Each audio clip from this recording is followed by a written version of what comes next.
Tá na minha vez de falar. Tô aqui pra lembrar que fui eu quem dançou, cantou, gritou, tudo aquilo que nem sempre pôde ser dito.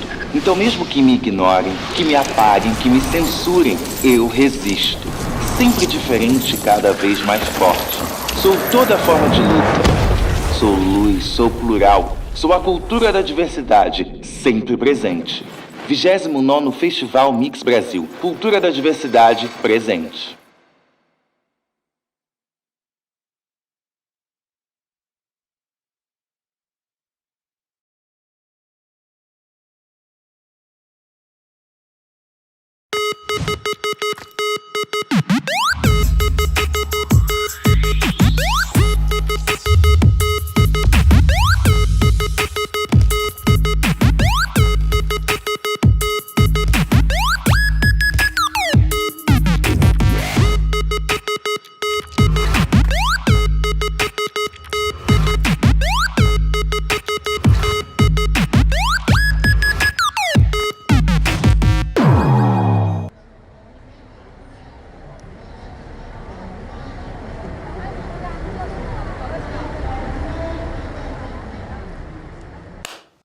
Canal Brasil é... O Canal Brasil é fluente em cinema. Respira cinema. Transpira cinema. Pira cinema. É comédia premiada. Drama de sucesso. É um filme que você não encontrava em lugar nenhum. É lançamento imperdível. E o clássico. Que nunca cansa. O Canal Brasil é real. É documental. É aquilo que não querem te mostrar. Acho que você não consegue parar de ver. O Canal Brasil é tudo isso.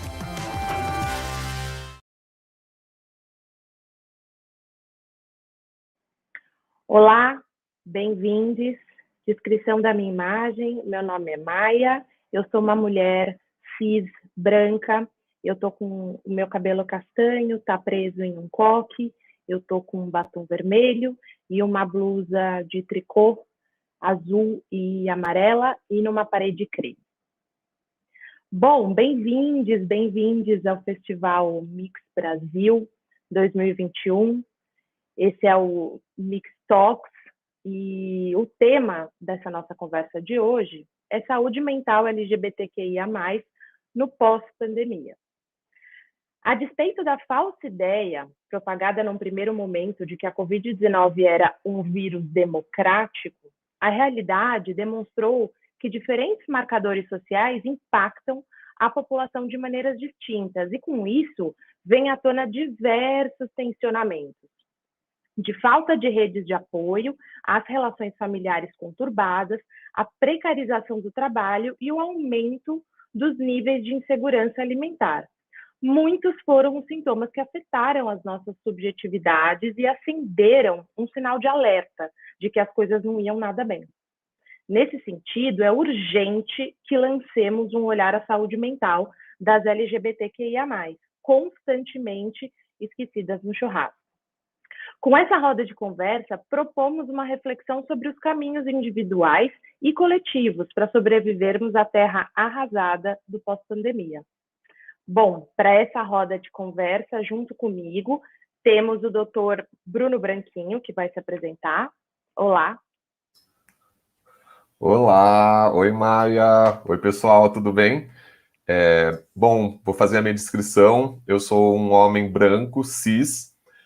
Eu tenho cabelos e uso barbas, né? Os dois são castanhos. Eu estou usando uma camiseta branca e um fone de ouvido branco também. E eu estou aqui no escritório da minha casa, que tem uma parede cinza e uma prateleira atrás de mim com livros e alguns bibelôs. E eu sou psiquiatra e psicanalista. E nos últimos anos, o meu enfoque de estudo e pesquisa tem sido a saúde mental da população LGBTQIA+. Então, eu fico super feliz de ser convidado para participar desse evento, porque eu acho que realmente é uma discussão muito urgente e muito necessária. Obrigado pelo convite e espero que a nossa roda seja muito produtiva. E temos também a Yuri Tripodi, bem-vinde. Olá a todos. Eu sou Yuri Torres Paes Trípode. Primeiro a audiodescrição, né? Eu sou uma pessoa trans não binária, Sou uma pessoa racializada, de pele clara, tenho cabelos longos, dreads, tenho um oxê, um machado de Xangô no peito. Atrás de mim tem quadros de orixás e um altar. E é isso. Me sinto honrada em estar compondo aqui essa mesa no Mix Brasil. E estamos aqui para desmascarar determinadas manipulações e estamos seguindo e sempre cuidando e preservando da saúde mental, preservando o bem-estar, o bem comum, né? A verdade, a justiça, a honestidade e a ética. Axé, muito obrigada. É isso. Eu acabei não me apresentando, meu nome é Maia Foig, eu sou psicóloga e psicanalista, eu tenho uma grande experiência com as transidentidades, tanto no processo transexualizador do SUS, quanto no meu consultório particular. Nos últimos anos, eu tenho me dedicado principalmente a escutar as crianças e os adolescentes de gênero diverso. É isso. A gente estava conversando agora nos bastidores e falando sobre, o impacto gigantesco que essa pandemia teve na saúde mental, né? Dando um enfoque principal aí nas pessoas LGBTQIA+. Bruno, você quer contar para a gente sobre essa pesquisa? Vamos lá. Eu estava comentando aqui com a Maia e a Yuri sobre uma pesquisa que foi feita por uma ONG chamada ONG Vote LGBT. E essa pesquisa aconteceu no ano de 2020, pelo menos os resultados foram lançados, né, no meio do ano passado, e a pesquisa consistia, na verdade, num questionário, né, que foi feito, se eu não me engano, foram quase 10 mil pessoas LGBTQIA+, de todos os Brasis, então, de todo o Brasil, então eles tentaram pegar o máximo de pessoas de todas as regiões, de todas as identidades de gênero, de todas as orientações sexuais, e foram questionados os impactos, né, gerais que essas pessoas tinham sofrido por conta da pandemia, no período da pandemia, né? Então, tinham muitas opções, né? Então, desde falta de dinheiro, solidão, enfim, problemas no trabalho, enfim, tinha muitas opções ali que você poderia assinalar, né, em termos de impacto sobre a sua vida por conta da pandemia. E um resultado que chamou muita atenção, pelo menos a mim, né, que trabalho com saúde mental, é que de todas as respostas, 42% das pessoas assinalaram lá, né, disseram que o maior impacto que elas tiveram por conta da pandemia era uma piora da sua saúde mental. Então, de tudo que essas pessoas poderiam falar, né, enfim, de resultado negativo que houve por conta da pandemia, 42% de todas essas pessoas disseram que o pior foi uma piora da sua saúde mental.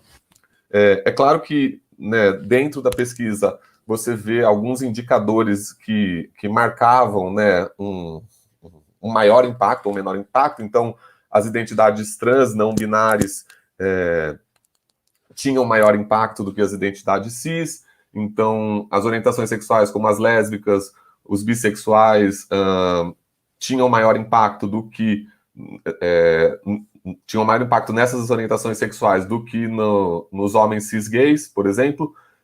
Mas, de uma forma geral, né, contando todas as identidades, todas as orientações sexuais, o maior impacto era sobre a saúde mental, o que acho que é um ponto bom para a gente começar na nossa discussão, né, o quanto a gente sabe que essa pandemia teve um impacto gigantesco em todo mundo, né, enfim, na população cis e heterossexual também, mas como a gente percebe, né, e sabe que na população LGBTQIA+, isso teve um impacto ainda maior. Yuri, como é que você pensa, né, esses dados, que você escutou e pode compartilhar com a gente? Muito sério, né? Os números são alarmantes mesmo.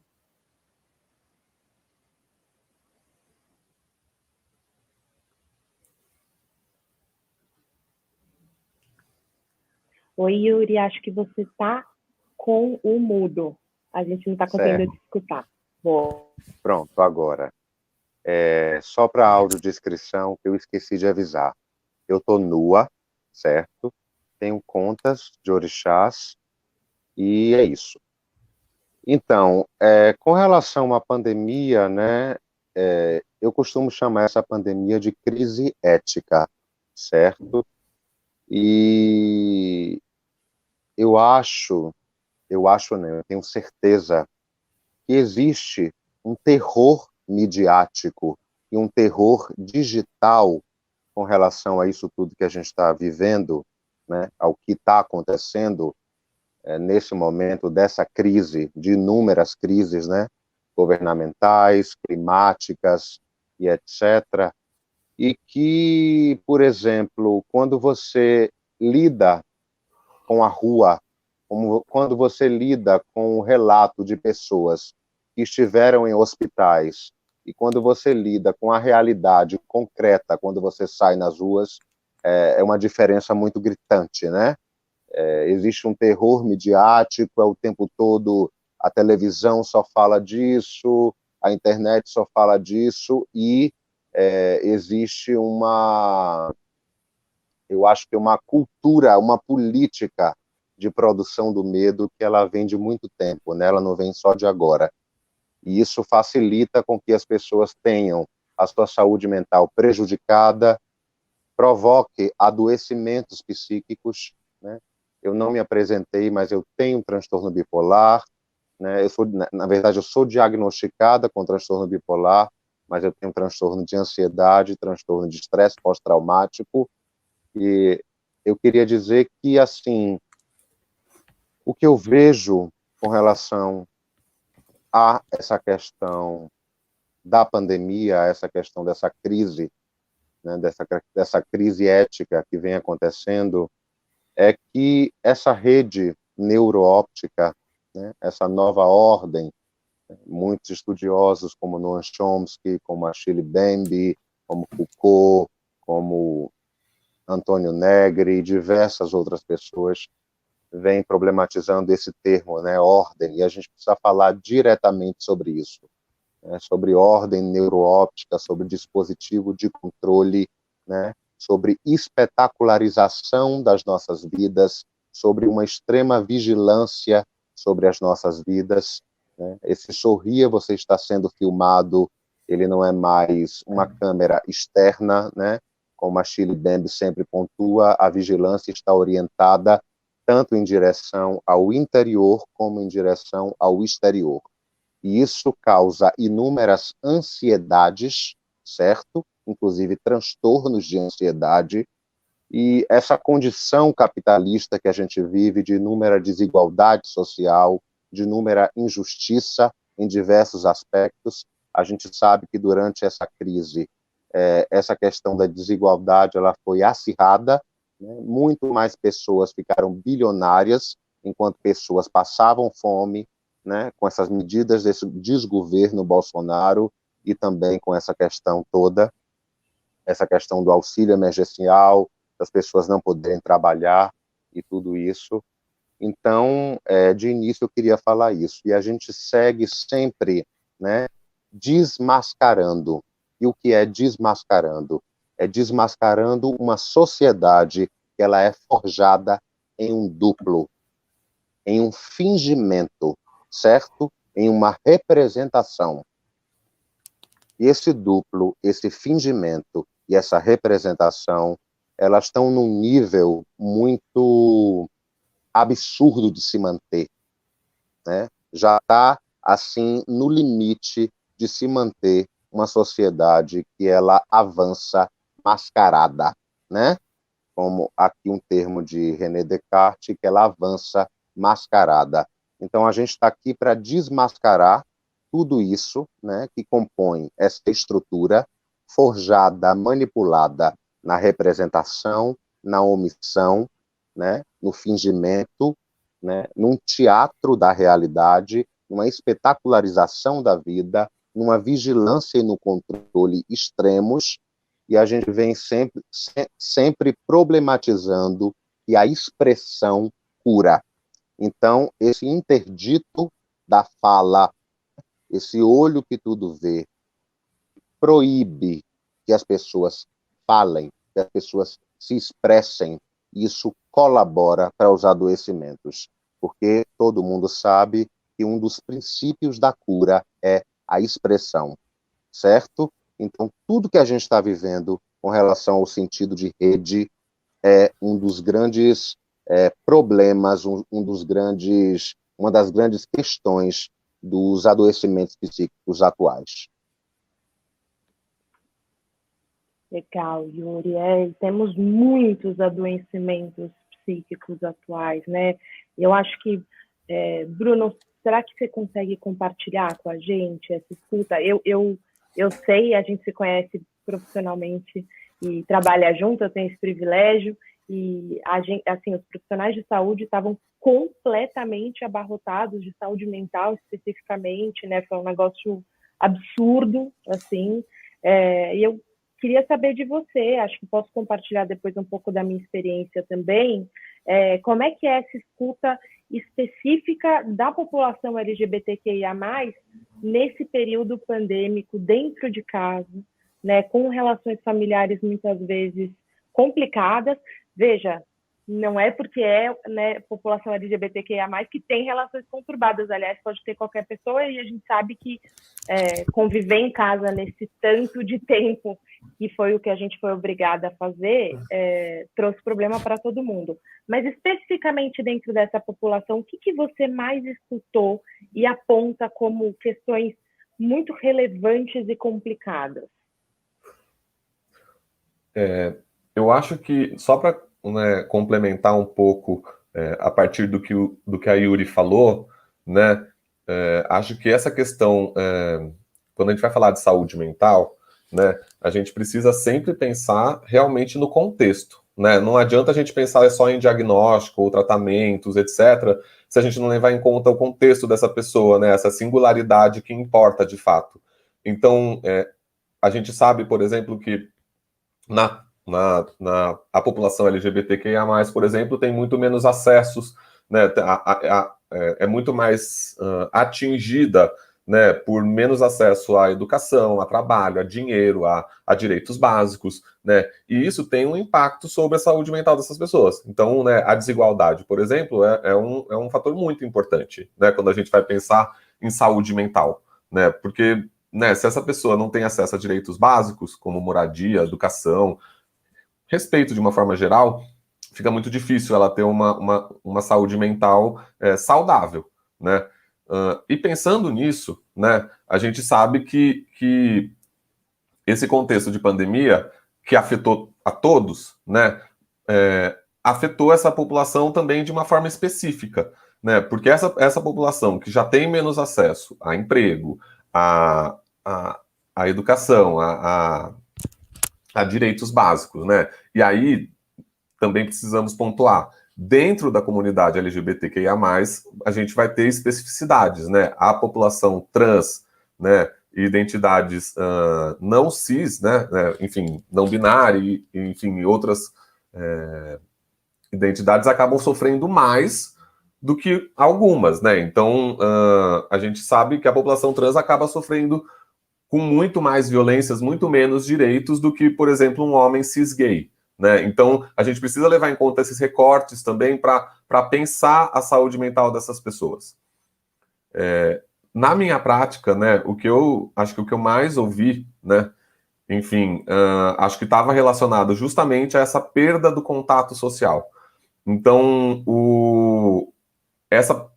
a população LGBTQIA+, acaba sofrendo com muito preconceito, né, e com uma dificuldade real de muitas vezes autoaceitação, né, mas também com essa hostilidade do outro, né, então seja sua família, seja seus amigos, enfim, da sociedade de uma forma geral.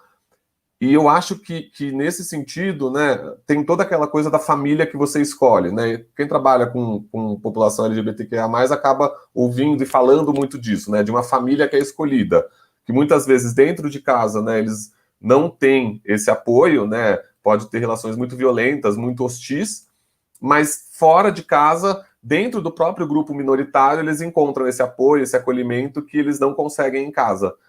E essa pandemia, muitas vezes, acabou com essa possibilidade, né? Porque com o isolamento social, você teve que ficar em casa. Não só acabou com esse contato, ou pelo menos diminuiu muito esse contato afetivo e acolhedor que eles tinham dentro desse grupo, como ainda aumentou a exposição, muitas vezes, a esse contexto que pode ser muito difícil, né? Tem muitas famílias acolhedoras, mas a gente sabe também que tem muitas famílias que não são tão acolhedoras, né? E o que eu mais ouvi, pelo menos na minha prática, foi isso, assim. Claro, né? Muita ansiedade, muito medo, né? De, bom, como será o futuro? Como será que isso vai acabar? Será que as pessoas próximas a mim vão morrer? Será que eu vou morrer? Né? Enfim, e tudo isso. Mas eu acho que, assim, muito especificamente dessa população, o que eu mais ouvi foi isso. Tá difícil, né? Tá difícil aguentar sozinho isso, né? Aguentar tudo isso que está acontecendo e não ter esse apoio que muitas vezes eu tinha lá fora. Ou ter que lidar com essas violências que eu tenho aqui dentro da minha casa. Perfeito. Eu também compartilho dessas falas. Estou aqui pensando, né, Yuri, você com esse lugar de fala, de pessoa trans não binária, como é que foi, né, pensando que a gente ainda não acabou, né? Acho que não estamos exatamente num período pós-pandêmico, acho que a gente está caminhando para, felizmente. Como é que você sentiu, como é que foi para você? Acho que eu fiquei com vontade de escutar. O meu lugar de fala e do Bruno Branquinho é um lugar profissional de escuta, né? A gente escutou muito nesse período, mas acho que seria muito interessante ouvir o teu ponto de vista. Certo. Vocês estão me ouvindo direitinho? Sim. Estamos sim. Então, assim, eu acho que o que o Bruno fala é muito importante, essa questão da rede de apoio, certo? Das pessoas se sentirem sozinhas, não se sentirem amparadas, não se sentirem cuidadas. A gente sabe que a população transgênero, ela sofre diversas violências, tanto em âmbito familiar, né, em muitos dos casos, como no âmbito social, no âmbito das ruas, a situação da prostituição compulsória de mulheres transgêneros, a situação da falta de emprego, né, da falta de visibilidade, da falta de oportunidades, e se a pessoa for uma pessoa negra, for uma pessoa racializada, esses marcadores se interseccionam e só piora a situação. Isso também gera esses adoecimentos psíquicos, certo? Eu queria colocar aqui a memória de Demétrio Campos, certo? Demétrio Campos é um homem negro soteropolitano, um homem trans masculino, né, um homem trans negro, acometido pela depressão e que cometeu o suicídio. Então a gente precisa falar que depressão não é frescura, que depressão pode desencadear em um suicídio, e a gente precisa debater urgentemente a psicofobia. A gente sabe que falar sobre transtorno mental ainda é um tabu nessa sociedade, e ainda é um tabu, por quê? Porque os dados etiológicos revelam sinais e sintomas da produção de transtornos e de sofrimentos mentais por conta dessa estruturação de sociedade baseada nessa rede neuroóptica, certo? Então, falar sobre isso ser uma proibição, um interdito público, isso só faz com que esses adoecimentos se agravem, certo? Então, a gente precisa romper com esse tabu, a gente precisa falar sobre as nossas experiências, sobre as nossas dores, sobre os nossos sofrimentos, sobre as nossas perspectivas de vida, para que a gente interrompa, a gente burle esse imperativo cruel, perverso, e que trabalha sempre em uma produção, né, em uma política de produção do medo e do terror para evitar que nós contestamos, né, para evitar que a gente abra a nossa boca, para evitar que a gente conteste essa ordem estabelecida, esse modo de organização da vida. Então, quando a gente fala de transtorno mental, a gente não tem como apartar uma rede mental, óptica, neuroóptica, de adoecimentos mentais. Obviamente que esses adoecimentos mentais, quando soma-se a marcadores sociais como classe, como raça, como gênero, como sexualidade, isso tende a ser pior, né? Tende as pessoas a serem mais prejudicadas. Então, aqui eu também coloco para elas que elas procurem a RAPS, para o fortalecimento da RAPS, a luta antimanicomial de suas cidades, certo? E que elas procurem os CAPs. CAPs são Centros de Atenção Psicossocial em Saúde Pública. Eu sou usuária do Centro de Atenção Psicossocial Antônio Pellegrino e eu indico que todo mundo que esteja em sofrimento psíquico procure um CAPS. A gente sabe que ainda tem inúmeras questões, a gente sabe o quanto a psiquiatria ela ainda trabalha numa perspectiva muito ligada à indústria farmacêutica, e isso precisa ser levado em conta, mas a gente trabalha também para a modificação de terapias ocupacionais, de arte-terapia, né, de outros modos de cura e de expressão dentro dos CAPs, certo? Mas é importantíssimo que as pessoas procurem, né, os CAPs. E para quem precisa, sim, porque é necessário, porque também são processos químicos, de medicamentos, da situação medicamentosa, que procure psiquiatras gratuitamente, que são gratuitos, pelo CAPS, né, pelos Centros de Atenção Psicossocial. Todas as cidades de todo o Brasil têm CAPS. Procurem os CAPS. Procurem as suas redes de apoio, os seus amigos, né, psicólogos. Geralmente passam listas, né, se vocês têm grupos de WhatsApp, passam listas de psicólogos gratuitos, passaram listas de psicólogos gratuitos na cidade de São Paulo, aqui em Salvador também. Então, eu acho que essa procura pela ajuda, né, pela colaboração psicoterapêutica é muito importante.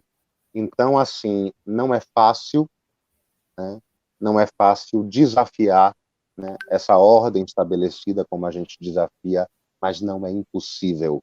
O que era até pouco tempo impossível, a gente vem quebrando isso. A gente vem abrindo caminho, inclusive, para os neurodireitos. Procurem sobre os neurodireitos, certo?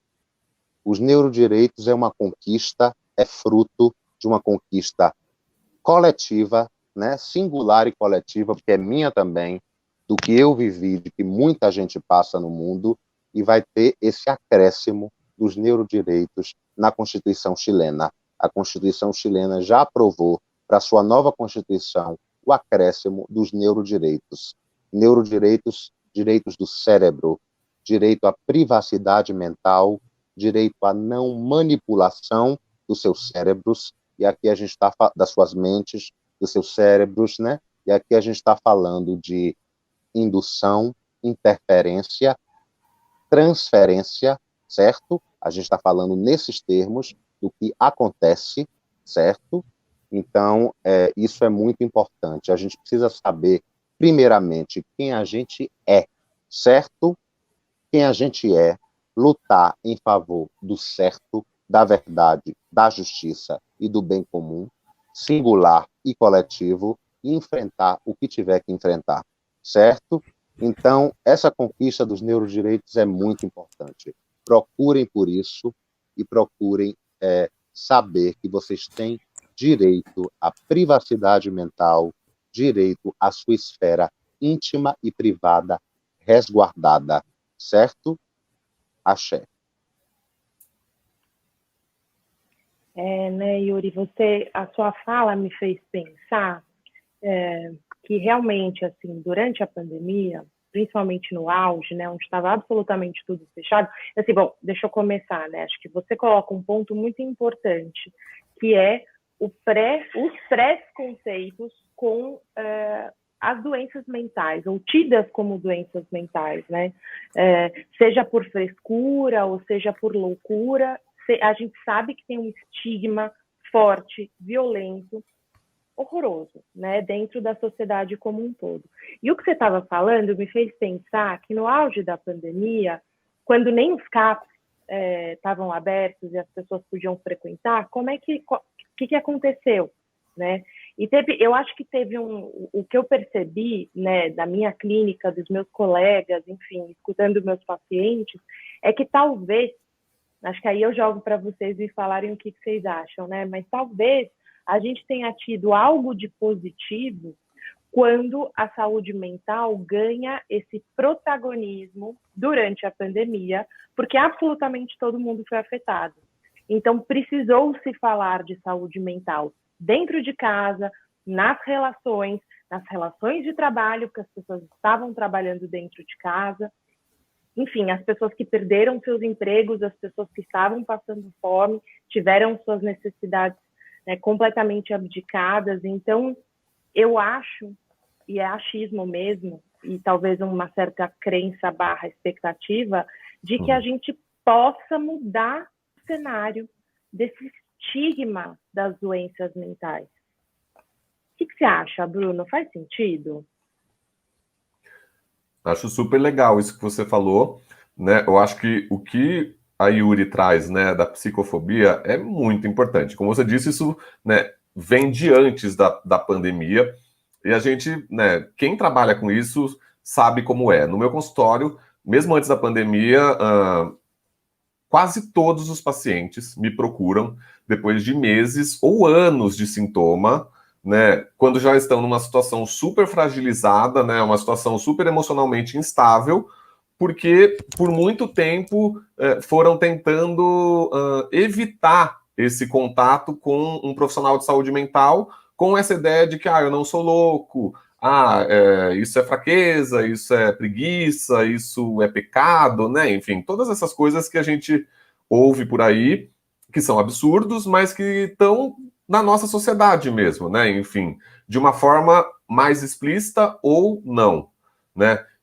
E daí, quando chega a pandemia, né, pensando na população LGBTQIA+, a gente vai lidar com dois tabus, porque, né, essa população é mais afetada por alguns transtornos mentais mesmo, por conta de todo o preconceito e privações que sofrem ao longo da vida, né? Então, essa população, como a gente já falou, né, tem uma piora muito importante da sua saúde mental.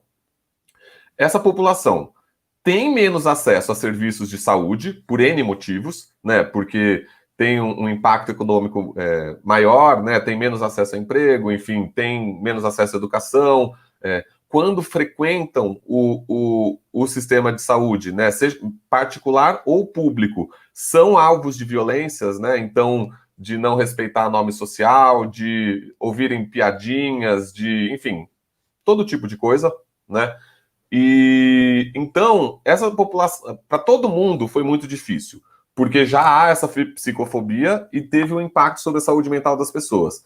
Para a população LGBTQIA+, teve um impacto maior.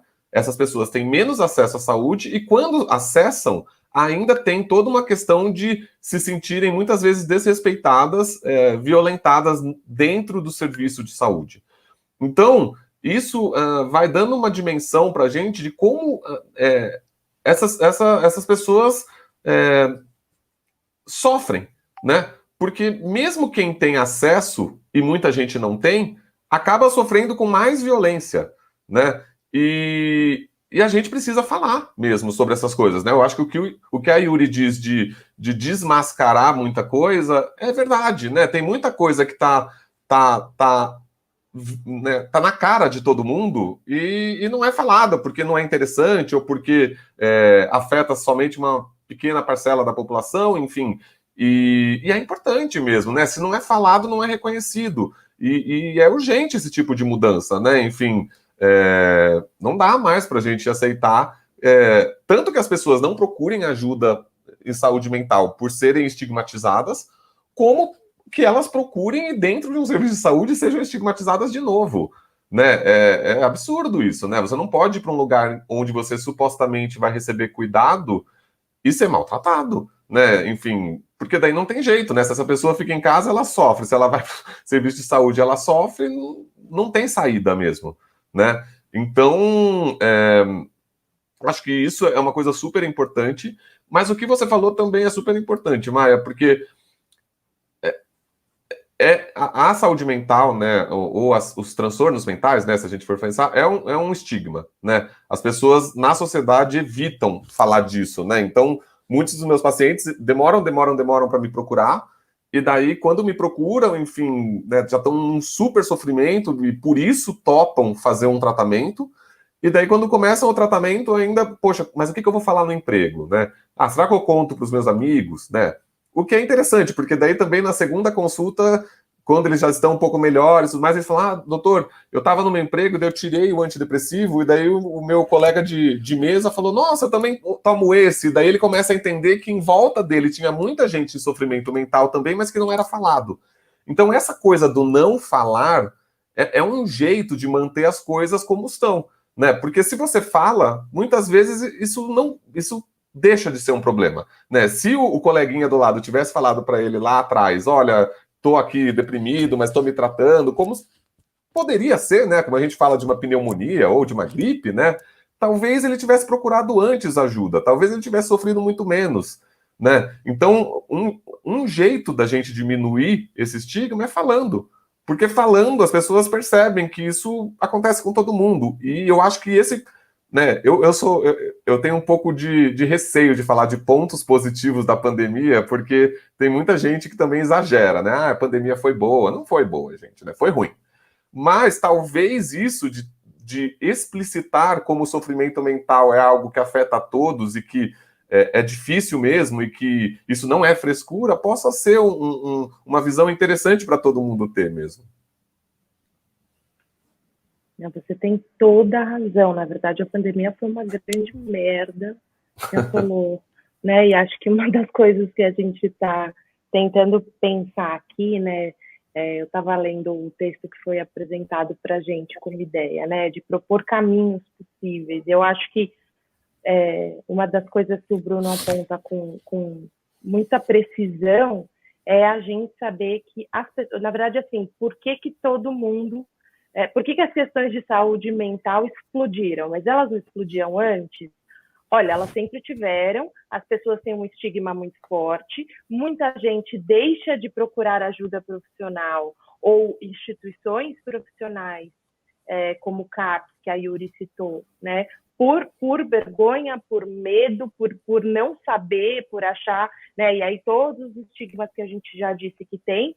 O que eu acho que aconteceu na pandemia é que as coisas chegaram num limite, por diferentes motivos, né? Então a corda esgarçou, as pessoas foram obrigadas a passar por situações limites, né? Eu me lembro de um adolescente trans me contando que ele não sabia mais o que fazer, entrou em desespero porque a vida dele, com a sua expressão de gênero, como ele se entendia, era fora de casa, porque dentro de casa não era possível. E, de repente, ele se via enclausurado há 10 meses, não podendo performar conforme a sua identidade. E isso era absolutamente avassalador, né? Lógico que estou puxando aí sardinha para a minha escuta, né, desses adolescentes de gênero diverso, mas acho que pensando na população LGBTQIA+, como um todo, acho que tem caminhos por aí também, né? De fato, a perda das relações sociais e a perda abrupta, né? Sim, a gente chegou num extremo. O medo de não saber o que vai acontecer, né? As relações completamente estreitas dentro de casa. Eu acho que talvez a gente pensar um pouco como o que eu tenho escutado nos últimos meses é a dificuldade, isso, há um ano atrás, um ano e meio atrás, eu escutava o desespero de estar trancafiado em casa, sendo ou tendo sua sexualidade, sua identidade de gênero colocada em xeque, sendo estigmatizada, sendo minimizada. E agora, eu também escuto o contrário, eu escuto pessoas que estão com muito medo de retomar um tipo de contato social, que dizem, até não saber, eu não sei mais sair, né, fazer um date, paquerar no aplicativo, ir numa balada, enfim. Joguei aí mais algumas coisas que eu ando escutando. Yuri, que pega aí para você? Nesse tempo enclausurada, como é que foi? Não foi fácil, porque assim, eu lido com questões familiares também. Eu acho que você, enquanto a sua experiência clínica, deve escutar isso sempre, mas com questões familiares bastante difíceis com relação à expressão de gênero, com relação à identidade de gênero, né? Ao respeito à identidade de gênero, enfim. E, assim, queria dizer algumas coisas também. Primeiro, queria dizer que a psicofobia, o buraco da psicofobia, ele é muito mais profundo do que as pessoas imaginam, certo? Eu, como pessoa que possui transtornos mentais, eu, como pessoa que já tive imenso sofrimento mental, sei que o buraco da psicofobia, ele é muito mais profundo, certo? E a gente precisa discutir isso. Psicofobia é violentíssimo. Psicofobia é um preconceito violentíssimo. É uma discriminação. Acho que já passa de preconceito, né? Já é uma opressão, né?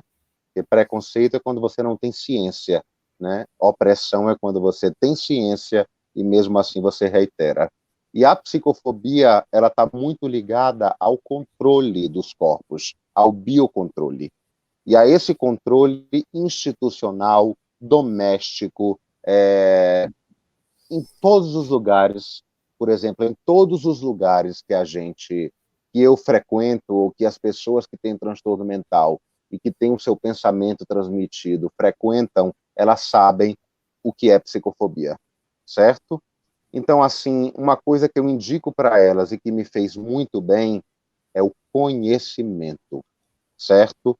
Nós sabermos dos nossos direitos, nós estarmos a par e lutando para que eles sejam válidos, legitimados e que eles, enfim, sirvam, né?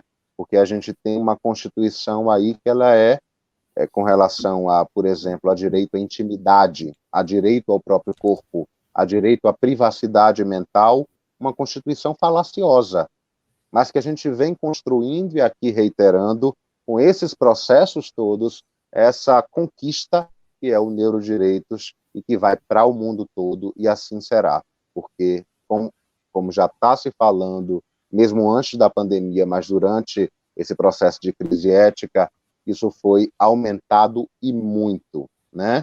Os casos aumentam e muito. Eu queria dizer que eu escrevi esse livro, que é a minha dissertação de mestrado, se chama O Corpo da Loucura na Contemporaneidade, um manifesto autoetnográfico, certo?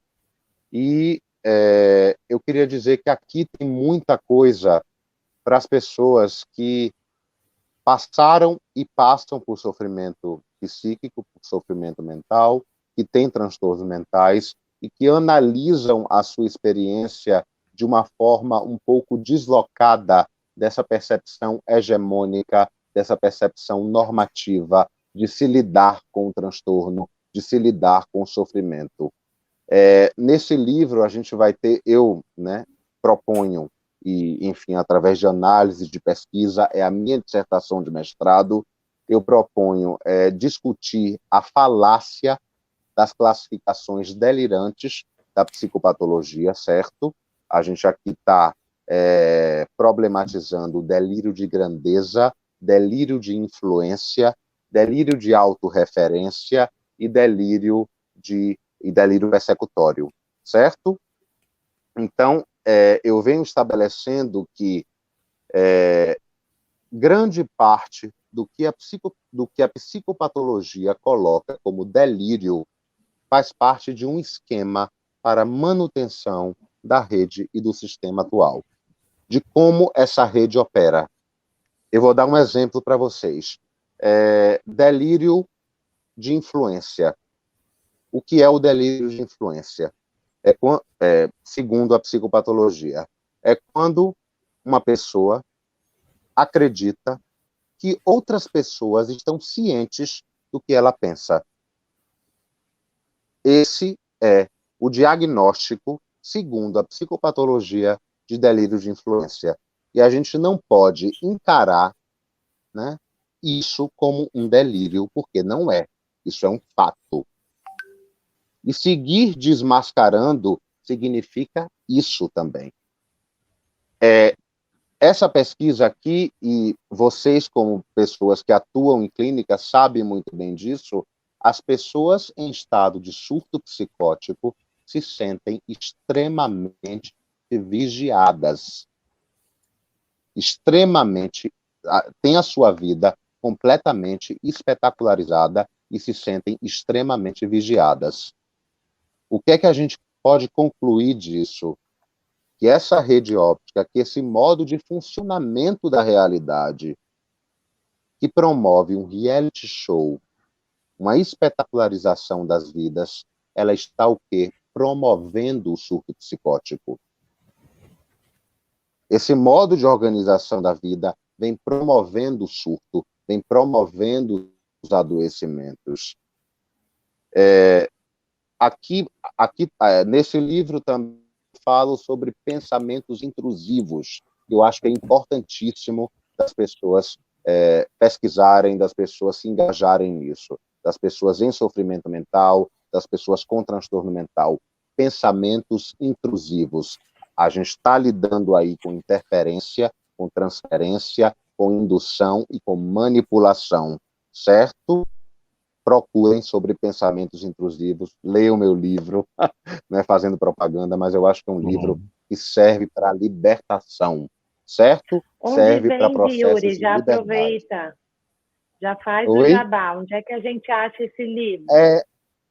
Pois é, o livro você compra diretamente comigo, meu Instagram é @senhora do fim do mundo, basta me mandar um direct, que eu envio pelos correios toda semana, certo?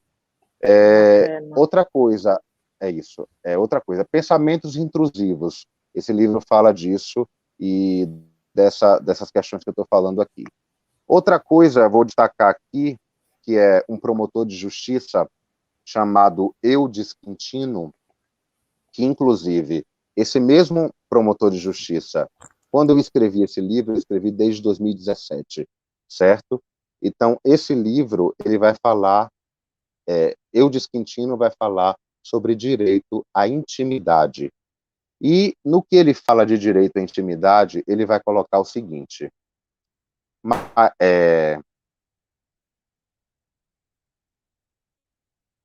mas jamais, ele dissertando, né? Mas jamais, em qualquer hipótese, ditar regras a respeito do seu pensamento interior. Trata-se de um campo indevassável que permite única e exclusivamente o acesso do titular do direito. Ele está falando aí de direito à intimidade na Constituição, do inciso 10 do artigo 5º, certo? Então, são invioláveis a intimidade, a vida privada, a honra e a imagem das pessoas, assegurado o direito de indenização pelo dano material ou moral decorrente de sua violação. Pode-se dizer que ele, continuando aqui só para concluir, pode-se dizer até que na era da mais célere informática, da tecnologia mais apurada, nenhum dispositivo, ferramenta ou aplicativo será capaz de captar o que circula neste espaço reservado de uso exclusivo de seu titular. Ele está falando aqui, né, que o aplicativo será capaz de captar, não será capaz, mas a gente sabe que é capaz, e a gente está lidando, ele está falando do pensamento, né, da esfera do pensamento, dessa esfera que é a esfera mais íntima, e dessa esfera que merece toda a proteção, que é a esfera mental, que é a esfera dos processos mentais, né? Então, esse mesmo Eudes Quintino, promotor de justiça, tem um artigo dele de 2021 falando sobre os neurodireitos, chamado Neurodireitos à Vista. Então, certo, a gente está aqui para processos de liberdade, de conhecimento. Eu quero dizer que, assim, a religiosidade muito me ajudou, eu acho que pode ajudar muita gente, certo? Eu já venho de herança, mas o cuidado com isso, né, estar em uma religião de matriz africana, isso só enfim, fez com que, assim, me deu força, me deu coragem ainda mais. Então, isso pode ajudar muita gente, né? Eu falo isso pela minha perspectiva singular, respeitando aí todas as outras, mas eu estou falando aqui de mim. Então, se fortaleçam no que vocês puderem, mas lembrando, conhecimento é poder, saber poder. Axé. É isso, é isso. Pensando nessa liberdade, né, que estava aqui refletindo, Yuri, sobre a tua fala, né? Pensando nessa liberdade, até nessa questão da religiosidade, de você colocar como te ajudou. Eu imagino que a fé, a crença também tenha ajudado muita gente durante a pandemia, principalmente nesses momentos tão solitários e tão duros de viver esses conflitos sozinhos, né? Bom, a gente está caminhando aí para o final dessa mesa, então agora eu gostaria que vocês propusessem, né, essa reflexão de caminhos para as pessoas, em específico a população LGBTQIA+, né, que sofreu muito com essa pandemia, que se vê talvez sem esperança, se vê sem caminhos, né? A gente já pautou aqui sobre a ajuda profissional, como ela é importante, como ela pode ser buscada, né? Como a nossa escuta clínica, a Yuri dando o depoimento dela, como alguém que de fato usa bastante, né, esse serviço, e que ele é bom, ele é gratuito, as cidades todas têm. Pensando, acho que a gente pode finalizar realmente refletindo sobre esses caminhos possíveis. E agora? Como que essas pessoas podem seguir, né? Ou voltar a seguir, talvez, nessa volta, né? Enfim, vamos pensar juntos. Bruno?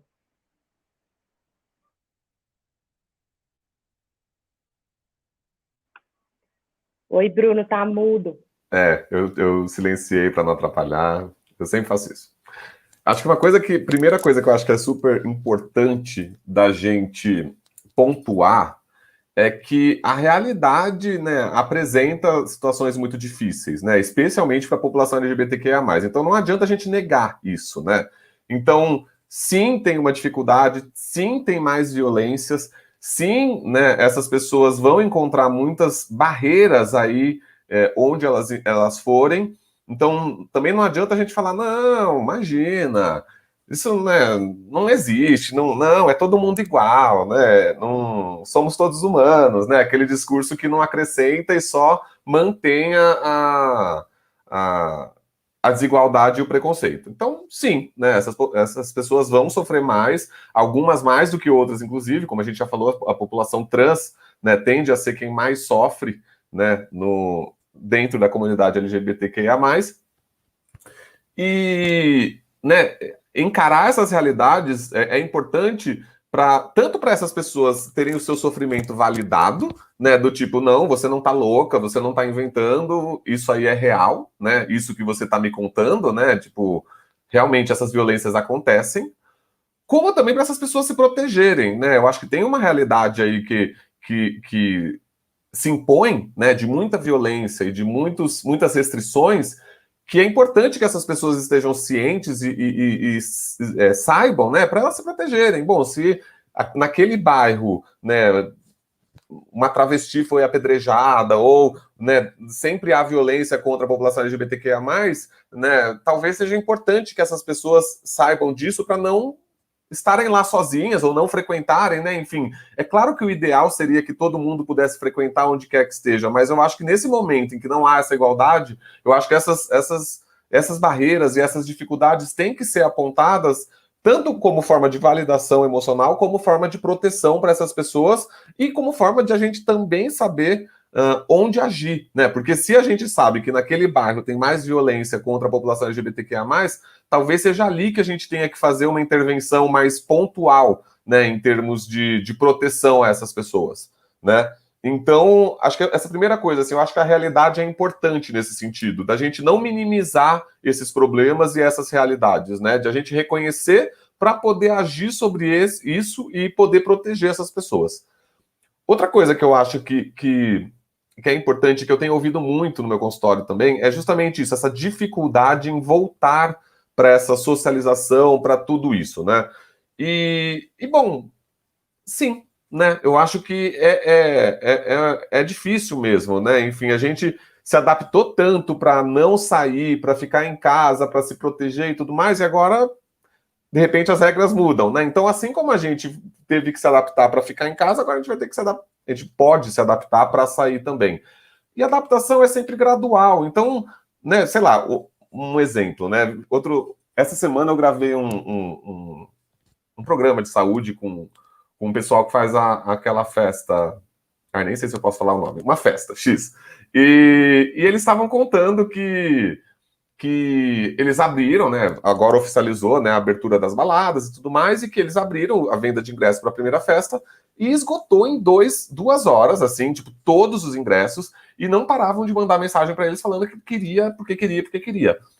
E na primeira festa, e eles falando, não, gente, vai ter outra festa daqui 15 dias, mas todo mundo quer ir na primeira, Então também acho que tem um caminho aí para a gente percorrer que não precisa ser de isolamento total para exposição total, né? Então vamos lá, né? Vamos sair, fazer suruba, enfim, todo mundo, etc, né? Acho que talvez a gente precise mesmo de uma adaptação gradual, que, né, enfim, se expor aos poucos e ir fazendo, né? Enfim, um date mais tranquilo, num ambiente mais aberto, enfim, conversar mais virtualmente, depois eu não sei, né? Cada um vai ter que inventar a sua moda, porque também não adianta eu ficar aqui dando dicas de como fazer, porque isso não funciona para todo mundo, cada um é cada um, né? Mas eu acho que a gente vai ter que se deparar com isso, né? Porque a realidade mudou, né? Assim como lá atrás ela mudou bruscamente, agora ela está mudando um tanto mais gradual, mas ainda assim, né, tá mudando. E a gente vai ter que se adaptar, como sempre na vida, né? A gente se adapta ao que vem, né? As cartas são dadas e a gente joga com o que vier, né? Agora, acho que para a população LGBTQIA+, é importante essa coisa do laço, né? Eu acho que e o laço pode ser inclusive com a religiosidade, né? Quando a Yuri estava falando da crença dela, dessa religião, é um jeito da gente fazer laço, né? É um laço às vezes com uma comunidade, com uma crença, né? Enfim, que pode ajudar a gente a se estabilizar ali, né? Então, eu acho que esses laços são importantes, né? E para essa população que ficou muito em casa e foi muito vítima de violência, inclusive dentro de casa, acho que estabelecer outros laços possíveis agora, por conta dessa pandemia que está acabando, é muito importante. Então, talvez mais do que o que eu vou fazer, como, onde, etc., talvez seja isso, reestabelecer laços que talvez não estejam mais como eram, né? Talvez seja esse um bom caminho. Ou fazer novos laços, não sei, aí cada um vai ter o seu. Que legal, é isso, né? Fazer, refazer. Eu acho que uma das coisas muito interessantes que você colocou é essa coisa 880, né? Gente, calma. Calma. Vamos aos poucos, vamos abrindo círculos. E nem estou pensando aqui em questões sanitárias, nem sou médica, estou pensando em questões psíquicas mesmo, né? Esse 8,80 vai ter uma conta aí que vai chegar, ainda tem a conta da pandemia que não chegou totalmente, então vamos com calma. Acho que um recado, uma dica, uma sugestão que eu deixo para as crianças e adolescentes ou pais que vão assistir retornem para suas instituições de ensino. Isso é muito importante. Eu estou vendo muitos adolescentes e crianças que estão muito reticentes em voltar. Eu estou vendo muitos pais quererem que os filhos fiquem em casa. É lógico, todo mundo com seus medos e as histórias são individuais, mas pensando o que eu escuto na minha clínica, voltem para as escolas, para as faculdades. É muito importante para tudo. Estou falando aí de saúde mental, saúde psíquica. Voltem para a escola. Yuri, o que você pode dar? A gente já está super estourado aqui no tempo da nossa conversa. O que você pode deixar rapidamente de consideração final? Vamos lá. Eu queria deixar 2 frases, né? Eu acho que impactantes, de pessoas assim super importantes, inspiradoras. A primeira é da Nina Simone, Liberdade é não ter medo, certo? E a outra é de Marighella, que diz: eu não tive tempo de ter medo. Isso que Bruno fala é super importante. A gente tem que ser, ao mesmo tempo, destemida e prudente, certo? Eu acho que, assim, uma coisa que a gente sempre escuta, e eu não estou falando, assim, com relação a Bruno especificamente, mas que a gente sempre escuta da sociedade, desse modo de vida, enfim, é que as coisas não podem ser mudadas, né? É que as coisas não podem ser transformadas. E eu não concordo com isso. Eu acho que se a gente luta verdadeiramente, né, tem uma letra de Raul Seixas que eu acho maravilhosa, né, que é: basta ser sincero e desejar profundo, você será capaz de sacudir o mundo. Eu acho que isso é uma mensagem para a gente. Nós somos, sim, singularmente e coletivamente. Singularmente, assim, a gente não anda sozinha nunca. Eu sou muito bem acompanhada, tanto em termos de pessoas humanas como não humanas, mas a gente não está só, sempre em coletivo, né? Mas lutando para transformar essa realidade injusta, cruel, né? Desigual, perversa, e que promove esses adoecimentos e essas violências, né? Que atingem pessoas LGBTQIA+, pessoas racializadas, né? Pessoas transgêneros, pessoas homossexuais, lésbicas, e que atingem, né, as pessoas que lutam e que prospectam um outro modo de vida, um outro modo de organização de mundo, mais justa, mais equânime e mais livre. É isso. Axé. Muito bom. Acho que essa conversa podia se estender, né? A gente fez aí um apanhado bem geral, né, sobre a situação da saúde mental na população LGBTQIA+.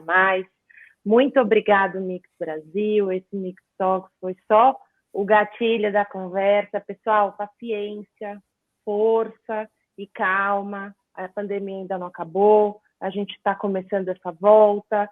E é isso. Acho que um recado que o Bruno trouxe e eu reforço é que a gente se adapta muito bem. A gente se adaptou com esse tempo todo, com essa loucura que a gente viveu no Brasil especificamente, e agora a gente vai ter que voltar a se readaptar. É isso. Boa sorte, tudo de bom. Obrigada. Beijo, gente. Axé.